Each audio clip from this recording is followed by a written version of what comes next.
135 यदि A B से 40% कम है।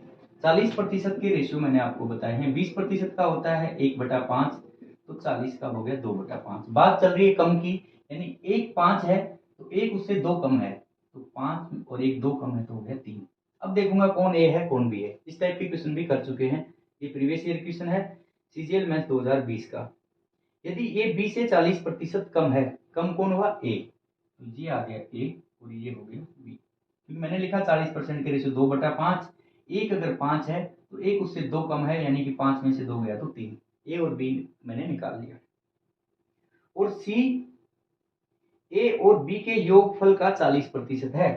चलो ये भी एक कहानी और आ गई इसमें। सी इन दोनों के योग का, इन दोनों का योग हो गया 8, इसका 40%, 40% का रेशियो बताया आपको 2/5, ये दिया है।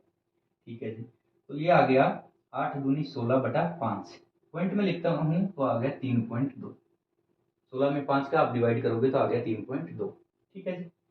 अब इस पॉइंट को उठाने के लिए नीचे 10 लगाऊंगा मैं, और उस 10 को उठाने के लिए सबको 0 0 लगा दूं तो ये पॉइंट हट जाएगा मेरा। ये चीज किसी को समझ में नहीं आई हो तो बताता हूं कैसे हट गया। यहाँ था 3.2 और यहाँ था 3 और यहाँ था 5। आप जब इस 3.2 का पॉइंट हटाते हैं तो नीचे लग गया 10।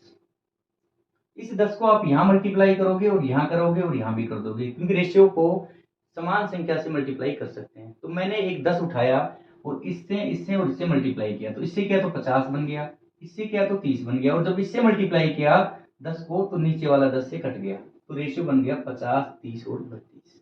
आसान है, समझ में आ गया होगा। इसलिए जब भी आपको ऐसा दिखे, पॉइंट दिखे, उसको हटा के बराबर वाले रेशियो पे आप 0 लगा सकते हो। पूछा क्या है इसमें, यही पूछा है। पहले तो ये जितने सोल होते हैं काट देता हूं इनको मैं। ये आ गया 25, ये आ गया रेशियो 15 और ये आ गया 16। आपसे पूछा था तो बी सी से कितने प्रतिशत अधिक है। ये जो बी है सी से यानी इससे कितना अधिक है भाई, 16 और 9 25, तो 9/16 इंटू 100 यही आएगा। इसको आप सोल्व कर लीजिए, 4 चौक 16, ये आ गया 25।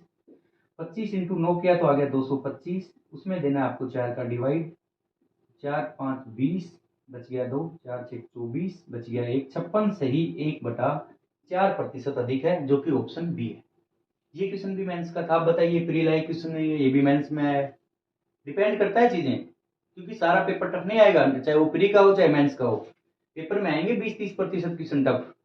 ठीक है, तो ये प्री में भी क्या मैं तो ये कहूंगा, CHSL का भी नहीं है तो MTS का भी क्वेश्चन नहीं है, ये आपको मेंस में मिला है। तो आप चीजों को प्रैक्टिस कीजिए, बाकी कुछ भी टफ नहीं। समझ में आ गया होगा, ऐसे मैंने 8-10 क्वेश्चन पहले करवा रखे हैं।